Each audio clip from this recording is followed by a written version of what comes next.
भी और हम सबके टैलेंटेड, बहुत टैलेंटेड एक्टर संजय हमारे साथ इस वक्त जुड़ चुके हैं। संजय, आपका बहुत बहुत स्वागत है एक बार फिर से कोलकाता में 91.9 friends FM. Thank you, Animesh. It is always great talking to you. So, same here. thank you so much for having me here. बिल्कुल, करीब करीब 4 साल हो गए। 4 साल पहले हमने बातें की थी और अब एक बार फिर से बातें हो रही है। काफी कुछ बदलाव आया है, आप और अच्छे अच्छे रोल्स में नजर आए आने वाले पिछले कई सालों में। वैसे सबसे पहले लॉकडाउन लेकर मैं जानना चाहूंगा संजय, ये जो पीरियड गया है करीब करीब 60 डेज 65 डेज का, कैसा रहा? क्या क्या आपने नई क्वालिटीज अपने अंदर से ढूंढ के निकाली?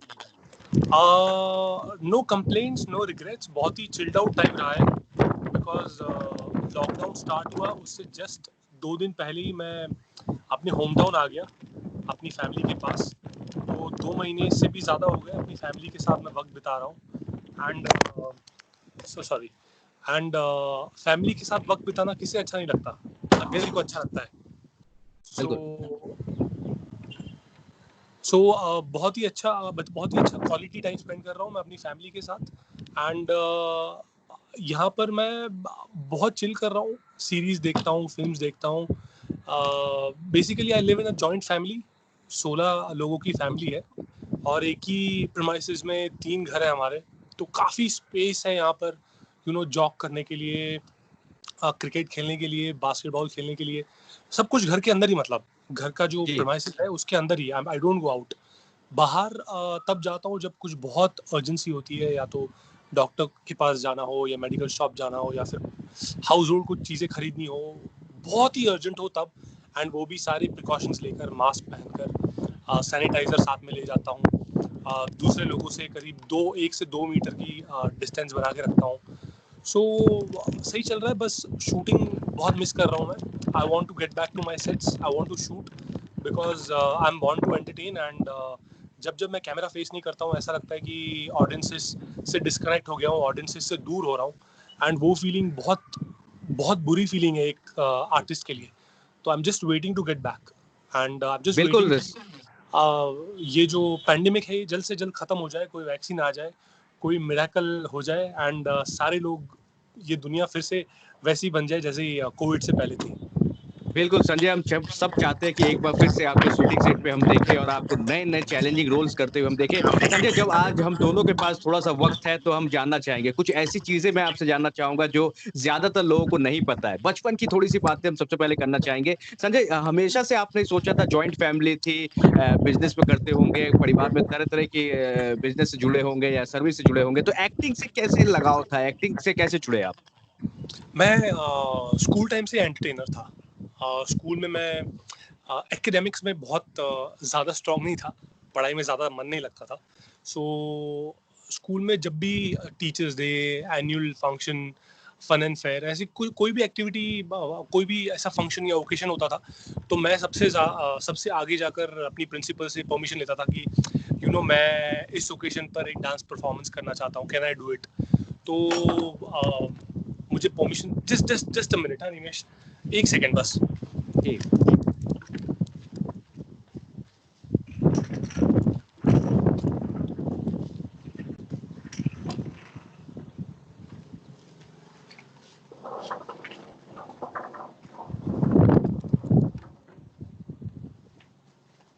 या संजय, ये दरवाजा खुलने वाली प्रॉब्लम हम सब फेस करते हैं। बहुत हवा है यहाँ पर, बहुत विंडी आप है। कहाँ पे हैं संजय? सॉरी, आप कहाँ पर हैं अभी? होम टाउन कहाँ है आपका? मैं गुजरात में हूँ। ओके। या एंड कूल, प्लीज बताइए, बचपन की बातें हम कर रहे थे जी। या सो बचपन से ही आई वाज एन एंटरटेनर। कोई भी डांस परफॉर्मेंस हो तो मैं अपने जो भी क्लासमेट्स थे उनको साथ में इंक्लूड करके कोरियोग्राफी करता था, सबको एंटरटेन करता था। सिंगिंग कंपटीशन, डांस कंपटीशन, या फिर जब भी मार्च पास होता था तो स्टेज पे जाके ड्रम्स बजाना। स्टेट लेवल बास्केटबॉल प्लेयर था मैं, स्पोर्ट्स में काफ़ी एक्टिव था। सो को करिकुलर एक्टिविटीज़ में मैं हमेशा से बहुत एक्टिव रहा हूँ। फॉलोड बाय कॉलेज में भी ऐसा सेम चलता रहा, फैशन शोज़, कॉलेज को रिप्रेजेंट करना, डांस कॉम्पिटिशन्स में कॉलेज को रिप्रेजेंट करना। So I always knew that I was an entertainer. And जब मैं स्टेज पे होता हूँ तो लोग खुश होते हैं। तो तब मुझे समझ में आ गया, स्कूल टाइम से समझ में आ गया कि जब मैं स्टेज पे होता हूँ तो लोगों को खुशी होती है। एंड लोगों को खुश देखकर किसे खुशी नहीं मिलती है। जैसे आप इतने अमेजिंग आरजे हैं, आपको सुनकर लोगों को खुशी होती है, तो लोगों को खुश देखकर आपको भी खुशी होती है। तो same goes for me, same goes for with me also. तो पहले से पता चल गया कि I am born to entertain. फिर धीरे धीरे बढ़ता गया मैं आगे, एंड फैमिली का काफ़ी सपोर्ट रहा। They always supported me in whatever I decided.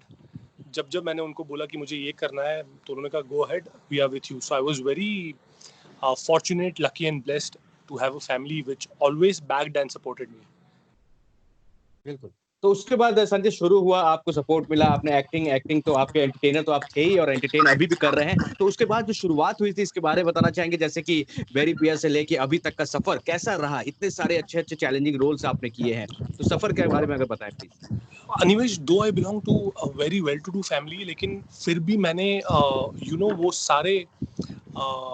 सारी ऑब्स्टेकल्स जानबूझकर फेस की, because I wanted to live the life of a common man. क्योंकि मैं जब मुंबई शिफ्ट हुआ तो मैंने सबसे पहले advance diploma in film making किया। तब काफी स्टार्स, सुपरस्टार्स के इंटरव्यूज पढ़ते पढ़ते मुझे समझ में आया कि अनलेस एंड अनटिल एक एक्टर जब तक एक कॉमन मैन की लाइफ नहीं जीता, वो लोगों से कनेक्ट नहीं कर पाएगा। For example, if I have to play RJ Animesh, I have to live a life like RJ Animesh, तभी मैं ऑन स्क्रीन आरजे अनिमेश को प्ले कर पाऊंगा। सो दैट इज व्हाई मैंने क्या किया, मैंने जैसे ही मेरा कोर्स खत्म हुआ फिल्म मेकिंग का, उसके बाद बेसिकली फिल्म मेकिंग मैंने इसीलिए किया because I wanted to understand the psyche of the audiences, I wanted to understand the psyche of all the people working behind the camera. तो उसके बाद when I started putting efforts as an actor, तो मैंने audition देने शुरू किए, and एक बहुत ही छोटे से घर में रहने लगा। मतलब उस घर में मैं अपनी फैमिली को इनवाइट भी नहीं कर सकता, वो ऐसा घर था।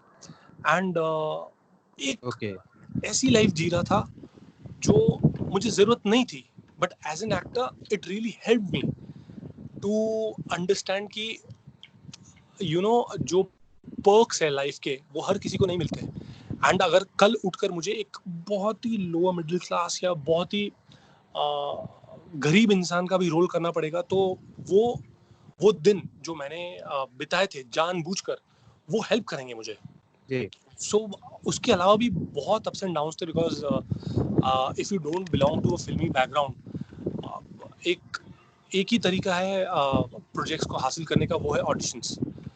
सो बहुत हजारों ऑडिशंस दिए एड्स के, मतलब बहुत अप्स एंड डाउन्स हुए, बट धीरे धीरे आई गॉट टू नो कि टेलीविजन मेरा मीडियम है। बिकॉज मैंने बहुत एड्स के ऑडिशन दिए थे, बट वहाँ से अच्छा रिस्पॉन्स नहीं मिल रहा था मुझे, बट टेलीविजन से मुझे इमीडिएटली रिस्पॉन्स मिलना शुरू हो गया। So that's when I understood कि ओके, ये जो मीडियम्स है, theatre, ad, films, television, OTT तो हालांकि अभी 2-3 साल से काफी बूम हुआ है, बट जब मैंने स्टार्ट किया था तब ओटीटी नहीं था। सो तब मुझे समझ में आ गया एज एन एक्टर कि ओके, टेलीविजन मेरा मीडियम है। मेरा मीडियम मैं इसलिए बोल रहा हूँ क्योंकि एक्सेप्ट कर लिया मुझे, तो जिससे मुझे पता चला कि मेरी जरूरत है उस मीडियम में। तो इस वजह से मैंने टेलीविजन में ज़्यादा एफर्ट्स डालना शुरू कर दिए, एंड फ्रॉम देयर फिर धीरे धीरे शोज आते गए। बट वापस ये प्रॉब्लम हुई कि जो भी शो कर रहा था 3 महीने, 5 महीने, 6 महीने में बंद हो जा रहे थे।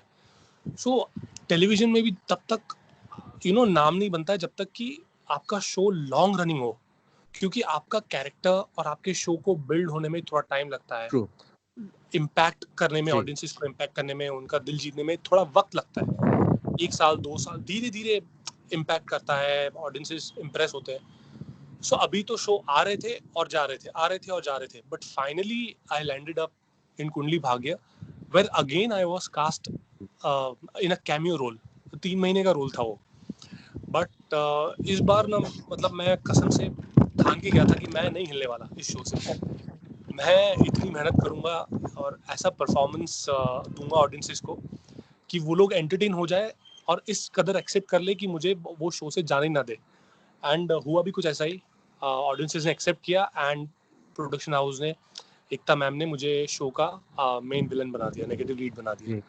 सो ऐसा इन शॉर्ट ऐसा रहा सफर अब तक का। तो संजय क्या कह सकते हैं कुंडली भाग्य जो है वो आपके लाइफ के आपके करियर का एक टर्निंग पॉइंट था, हम बता सकते हैं, ऐसे कह सकते हैं?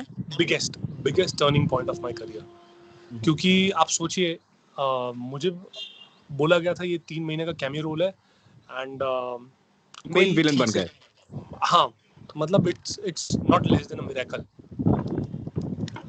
तो ड्रीम्स बिल्कुल, डू बिल्कुल। कम ट्रू, वो बोलते हैं ना कि dreams do come true, it takes time but they do come true.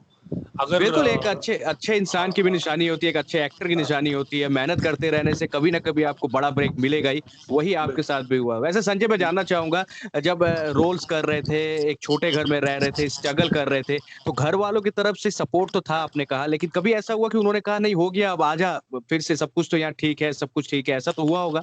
Friends ने क्या कहा, दोस्तों ने क्या कहा, बेकार में समय बर्बाद कर रहा है, ऐसा कुछ कहा उन्होंने? नहीं नहीं नहीं, दोस्तों ने ऐसा बिल्कुल नहीं कहा, बिकॉज दोस्त जानते थे स्कूल टाइम से ही, कॉलेज जो जी। स्कूल के दोस्त थे वो भी जानते थे, कॉलेज के दोस्त थे वो भी जानते थे कि ये हार मानने वालों में से नहीं है। अगर इसने हाँ, सोचा है, मेरे पापा भी जानते हैं, मेरे पापा खुद कहते हैं सबको कि अगर संजय ठान लेता है ना कि उसको ये करना है, तो वो किसी भी हाल में करके ही रहे, जो कि सच बात है। बाकी मेरी फैमिली में से जैसे मेरे दादाजी है, मेरी मॉम है, बहुत बहुत ज़्यादा इमोशनल है, they are very very attach to me. पापा भी है, लेकिन पापा थोड़ा प्रैक्टिकल है, एंड वो चाहते हैं कि उनका बेटा अगर किसी प्रोफेशन में नाम कमाना चाहता है तो वो सपोर्ट करते हैं कि जाओ कोई नहीं। तो वो इमोशनल एंगल को साइड पे रख के प्रैक्टिकली ज़्यादा सोचते हैं कि चलो। लेकिन मॉम है, दादाजी है, ये लोग ज़्यादा इमोशनल है, प्रैक्टिकल से भी ज़्यादा इमोशनल है, तो उन्होंने काफ़ी बार कहा कि अरे क्यों दूर रहना है, क्यों हुँ। इतनी मेहनत वहाँ पे धक्के खा रहा है, यहाँ पे सब कुछ ऑलरेडी इतना अच्छा है हमारे पास, बिजनेस है, बिजनेस ज्वाइन कर ले, बट देन उनकी भी गलती नहीं है, एक माँ का दिल तो माँ का दिल होता है, सो नो बिल्कुल। रिग्रेट्स। हुँ। तो उसके बाद संजय शुरू हो गए, अच्छे-अच्छे रोल्स किए आपने और लीड रोल में भी आप नज़र आए, मेन विलेन के रोल में नज़र आए और अच्छे-अच्छे रोल्स करते गए। तो संजय पहली आपकी जो इनकम थी वो आपको क्या याद है? जो आपने पहली ऑफ इनकम की हो, कोर्स, कॉलेज लाइफ में हो या फिर आपने जब यस, करियर शुरू किए तब? पहली बिल्कुल पॉकेट मनी या बिल्कुल पहला पहला चेक या पहला रुपया क्या था? बिल्कुल बिल्कुल। मेरा पहला पेमेंट था 3,000 रुपये का, वो एक प्रिंट एड ओके। शूट था। इट वॉज इन पुणे, मैं पुणे से ग्रेजुएशन कर रहा था, एंड साइमल्टेनियसली मैंने प्रिंट मॉडलिंग शुरू कर दी थी वहाँ पर, बहुत सारे प्रिंट एड्स के। तो सबसे पहला जो मेरा प्रिंट एड था उसके लिए मुझे 3,000 रुपये मिले थे। क्या बात है, क्या बात है। तो हाँ जी। 3000 रुपए मिल गए और जब आपने एक्टिंग शुरू की थी, तो पहली बार जब आपको सबने पर्दे पर देखा, आपको टीवी पर देखा, परिवार का रिएक्शन क्या था? दोस्तों का रिएक्शन क्या था? अ, मतलब बिलीव नहीं कर पा रहे थे, कोई भी बिलीव नहीं कर पा रहा था।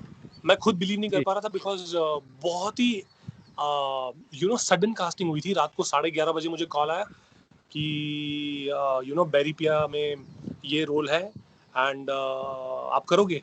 तो मैंने बोला बालाजी टेलीफिल्म्स, ऑफ कोर्स करूंगा, क्यों नहीं करूंगा। तो मैंने जी। पूछा शूटिंग कब से है, तो उन्होंने कहा कल सुबह 7:30 बजे से। मैंने कहा व्हाट, मतलब देयर वर हार्डली 8 आवर्स, वो फोन कॉल और मेरे सेट पे होने में 8 घंटे का गैप था बस। और फिर मैंने पूछा टेलीकास्ट कब है, तो उन्होंने कहा कि कल ही है, रात को 8:30 क्या बजे बात तो मतलब तो मतलब समझते-समझते एक्टिंग हो गई और टेलीकास्ट भी हो गया। क्या हो टेलीकास्ट रहा भी है? हो गया। मतलब जी। रात को कॉल आया, अगले दिन शाम को मैं कल ही। इंडियन टेलीविजन पर था। हाँ, हाँ, क्या बात है, क्या बात है। हाँ, उसके बाद मुझे बताइए जब आप सेट पर गए क्योंकि एक्टिंग से ज़्यादा आपका रिश्ता था नहीं, आपने बहुत कुछ सीखा होगा, प्रैक्टिकल आपने बहुत कुछ सीखा होगा। इतने सारे ऑनेस्टली एक्टर्स मैंने एक साथ। ऑनेस्टली मैंने सब कुछ प्रैक्टिकल ही सीखा है। क्या बात एक्टिंग मैंने ना कोई कोर्स किया है, ना कोई वर्कशॉप की है। इट वाज ऑल प्रैक्टिकल, सब कुछ फील्ड पे ही सीखा। बट मैं सच बताऊं तो अब अगर मुझे कोई पूछेगा, या हमारा जो इंटरव्यू देख रहा है, अगर कोई भी एक्टर्स देख रहे हैं, उनसे मैं ये कहना चाहूँगा, अगर आप मुंबई आ रहे हो एक्टर बनने के लिए, सबसे पहले एक वर्कशॉप करो या फिर एक कोर्स कर लो। बिकॉज मैंने जो गलती की, मैं नहीं चाहता आप वो गलती करें। मुझे थोड़ा टाइम लग गया, ऑन फील्ड सीखते सीखते सीखते मैं सीखा हूँ। है?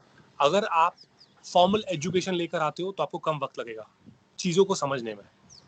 क्योंकि मुझे लग रहा था कि मैंने फिल्म मेकिंग कोर्स किया है तो मुझे समझ में आता है, बट सारे मीडियम्स डिफरेंटली वर्क करते हैं। फिल्म का जो मीडियम है वो डिफरेंटली वर्क करता है, टेलीविजन का जो मीडियम है वो डिफरेंटली वर्क करता है, थिएटर का जो मीडियम है वो डिफरेंटली वर्क करता है। सो एज एन एक्टर आप एक फॉर्मल एजुकेशन ले लीजिए, जहाँ पे आपको सारे मीडियम्स के बारे में आइडिया दिया जाएगा, नॉलेज दी जाएगी, सिखाया जाएगा। तो जब आप जो भी मीडियम में इमीडिएटली यू स्टेप इन, तो आपके लिए वो इजी हो जाएगा। तो वो गलती मैंने की थी, but no regrets. On field भी सीखना बहुत ही सही होता है, एंड आई एम प्राउड बिल्कुल कि टाइम लेकर सीखा, बट वो सही हो गया मेरे लिए। सही हुआ, और भी सही होगा। अच्छे अच्छे रोल्स में और भी आप नजर आएंगे। संजय, तो इतने सारे अच्छे अच्छे रोल्स आपने किए हैं, लेकिन आपका कोई एक फेवरेट किरदार है जो आपको हमेशा याद रहेगा, जो उसके लिए आपने बहुत मेहनत की? मैं जैसा मैंने आपको कहा कि कुंडली भाग्य मेरा पहला शो है जो इतना लॉन्ग रनिंग शो है। इससे पहले जो भी मैं शो कर रहा था वो 3 महीने, 5 महीने, 6 महीने में दे शट शॉप, तो मुझे मौका ही नहीं मिल रहा था। अब तो मतलब जस्ट 2-3 महीने तो सेट होने में लगता है एक कैरेक्टर को इन टेलीविजन, क्योंकि टेलीविजन में स्टोरी एंड आपका कैरेक्टर वो धीरे धीरे खुलता है, और पहले एपिसोड से या पहले महीने में नहीं खुलता है, धीरे धीरे खुलता है, धीरे धीरे डेवलप होता है। सो अब तो डेवलप हो ही रहे थे वो कैरेक्टर्स, उससे पहले वो बंद हो गए। सो ये पहला मेरा प्रोजेक्ट है जिसमें प्रॉपरली मेरा जो कैरेक्टर है वो डेवलप हुआ है या किया गया है। ये पूरा टीम वर्क है। सो ये जो रोल है ये अभी तक का सबसे पावरफुल और सबसे इम्पैक्टफुल रोल है मेरे ख्याल से, बहुत अच्छा। जिसके लिए और मैंने मुझे बताइए जिसके लिए संजय। और इसी रोल के लिए मैंने बहुत मेहनत की। मैं 2.5 साल हो गए इस शो को करते हुए, लेकिन पहले साल में मुझे दिक्कत भी बहुत हुई, because to play negative lead and to live with that psyche of all the negativity, वो साइकी की वजह से मेरा अग्रेशन बहुत बढ़ गया था और मेरी फैमिली वालों को बहुत प्रॉब्लम्स हो रही थी। शॉर्ट टेम्पर्ड हो गया था, मतलब मुझे जी, बहुत, एंड मैंने बहुत सीनियर्स से भी बात की कि मेरे साथ ऐसी प्रॉब्लम हो रही है, क्या ये सही है या सिर्फ मेरे अंदर ही प्रॉब्लम है। तो जो मेरे सीनियर एक्टर्स हैं जिनको मैं जानता हूँ इंडस्ट्री में, उन्होंने कहा कि ये बहुत नेचुरल है, अगर आपको अफेक्ट कर रहा है मतलब आप उस किरदार को जी रहे हो। जी। तो मतलब उन्होंने कहा कि डोंट टेक इट सीरियसली, सही हो जाएगा धीरे धीरे। एंड फिर सेकेंड ईयर से थोड़ा सही हो गया, थोड़ा बैलेंस करना सीख गया मैं। बट पहले साल में मैं I was so much into the character कि मैं शॉर्ट टेम्पर्ड हो गया था और बहुत अग्रेसिव हो गया था इन रियल लाइफ आल्सो। बिल्कुल। तो संजय, अब मुझे बताइए कि अब तो नए नए और प्लेटफॉर्म्स निकल कर आ गए हैं, और अभी ये लॉकडाउन के बाद भी काफी कुछ बदल जाएगा। ओटीटी प्लेटफॉर्म की मैं बातें करें, वेब सीरीज इतने ज्यादा हो रहे हैं, तो आपको क्या लगता है अब फ्यूचर क्या है? किस तरह से सीरियल्स होंगे, शूटिंग्स कैसे होगी? लॉकडाउन खुलने के बाद सब कुछ नॉर्मल होने में कितना समय लगेगा, और कितना बदल जाएगा, जिंदगी कितनी बदल जाएगी एंटरटेनमेंट इंडस्ट्री? जहाँ तक मुझे लगता है लॉकडाउन खत्म होने के बाद कुछ टाइम तक, एटलीस्ट 5-6 महीनों तक चीज़ें थोड़ी सी रिस्ट्रिक्टेड हो जाएगी। जैसे अभी से ये अनाउंसमेंट्स आ रही है कि जिसको भी शूटिंग करनी है वो मिनी यूनिट में शूट करे। जहाँ पहले 100 लोग होते थे, अब वहाँ पे 40 लोग हो या 25 लोग हो। तो कुछ टाइम तक तो इसका बहुत ही असर रहेगा इस चीज़ का। बट आई थिंक एक बार हमारा हमारा देश और इनफैक्ट सारी दुनिया कोविड फ्री हो जाएगी, उसके बाद चीज़ें वापस वैसी हो जाएंगी जैसे पहले थी। सो कुछ कुछ टाइम तक इसका असर रहेगा, बाकी सब सही हो जाएगा। बिकॉज इससे पहले भी पैंडेमिक्स आए हैं दुनिया में, कुछ टाइम तक उसका असर रहता है। After after effects, after after match जिसको बोलते हैं, वो रहता है। बट उसके बाद चीज़ें जब ठीक हो जाती है तो सारी चीज़ें ठीक हो जाती है। बाकी व्यूअरशिप की बात करें तो टेलीविज़न की व्यूअरशिप, जहाँ तक मुझे लगता है टेलीविज़न व्यूअर्स जो है वो टेलीविज़न ही देखेंगे, एंड ओटीटी बिल्कुल। व्यूअर्स जो है वो ओटीटी देखेंगे। और ऐसे भी व्यूअर्स हैं जो दोनों देखते हैं, टेलीविज़न को देखना भी एंजॉय करते हैं, ओटीटी को देखना भी एंजॉय करते हैं। सो आई थिंक हमारी कंट्री में दोनों के लिए स्पेस है, लॉजिक के लिए भी, इलॉजिकल चीज़ों के लिए भी, बिल्कुल। मसाला मसाला के लिए भी, एंड क्रिएटिविटी के लिए भी, वेरी स्ट्रॉन्ग कंटेंट के लिए भी। सो जैसे कहते हैं कि आपको 5 रुपए का वड़ा पाव भी मिलता है मार्केट में, और 5 स्टार होटल में आपको 5,000 रुपए का बर्गर भी मिलेगा। आपके ऊपर आप क्या खाना चाहते हो। बिल्कुल। तो यहाँ पे दोनों तरीके का व्यूअर्स है हमारे पास। बिल्कुल। संजय, पीछे बैकग्राउंड काफी अच्छा है, पतंगबाजी काफी अच्छी होगी इसमें। कभी जी आपने पतंग उड़ाया? जी, हर साल मैं 14 जनवरी को यहाँ पर ही आकर हम लोग पतंगबाजी करते हैं। यहाँ पर तीन तीन टेरेस है, मैं पहले टेरेस पे बैठा हूँ, यहाँ पे टेरेस है, वहाँ पे टेरेस है, मैंने बताया ना 3 घर है यहाँ पर। सो हम सब लोग अलग अलग हमारे टेरेस पे आके जी, पतंगबाजी करते हैं, और जो आस पड़ोस वाले लोग हैं उनकी पतंग काट के बोलते हैं काईपोछे। क्या बात है! और संजय जाते-जाते जो आपके फैन्स आपको देख रहे हैं, सुन रहे हैं इस वक़्त, उन सभी के लिए क्या मैसेज रहेगा? अभी हाथ धोना बहुत ही ज़रूरी है, मास्क यूज़ हाँ, करना बहुत ही ज़रूरी है। हाँ। ये हम हर दिन बोल रहे हैं, लोगों को बोलना पड़ेगा। अब वो करे या ना करे लेकिन बोलना होगा, आप भी बोलो। यार मैं सबसे पहले देखो अभी 2 महीने से तो हम बोल ही रहे हैं, जी, लेकिन अब जो करंट सिनेरियो है उसमें मैं हाथ जोड़ के सबको ये बोलना चाहता हूँ कि कोलकाता को हमारी ज़रूरत है। आप सभी लोग रिलीफ फंड में कंट्रीब्यूट करें। आप गूगल पर जाइए, हाउ टू हेल्प कोलकाता लिखिए, आपको वहाँ पे सारी डिटेल मिल जाएगी। कोलकाता रिलीफ फंड, उसमें आप कंट्रीब्यूट करें, या फिर कोई ऐसे एनजीओस गूगल पे आपको मिल जाएंगे, वो सारे एनजीओस बहुत ईजी है, ना मुझे बताने की ज़रूरत है। बहुत सारे ऐसे अच्छे अच्छे एनजीओस है which are working for the welfare of our country, welfare of people, welfare of the society. आप उन एनजीओस को कंट्रीब्यूट करें जो कोविड से फाइट करने के लिए लोगों की मदद कर रहे हैं, जो कोलकाता को कोलकाता में जो डिजास्टर अभी हुआ है उससे कोप अप करने के लोगों की मदद कर रहे हैं। ऐसे एनजीओस को कंट्रीब्यूट करें, रिलीफ फंड को कंट्रीब्यूट करें। एंड बाकी आपको अपना ध्यान और अपनी सुरक्षा कैसे रखनी है ये सब जानते हैं, अब न्यूज़ चैनल्स में आता है, बिल्कुल। मुझे बिल्कुल बताने की ज़रूरत नहीं है। सब लोग आई थिंक बहुत स्मार्ट हो गए हैं, बहुत ही प्रिकॉशनरी हो गए हैं। अब सबको खुद का ध्यान रखना जी। है।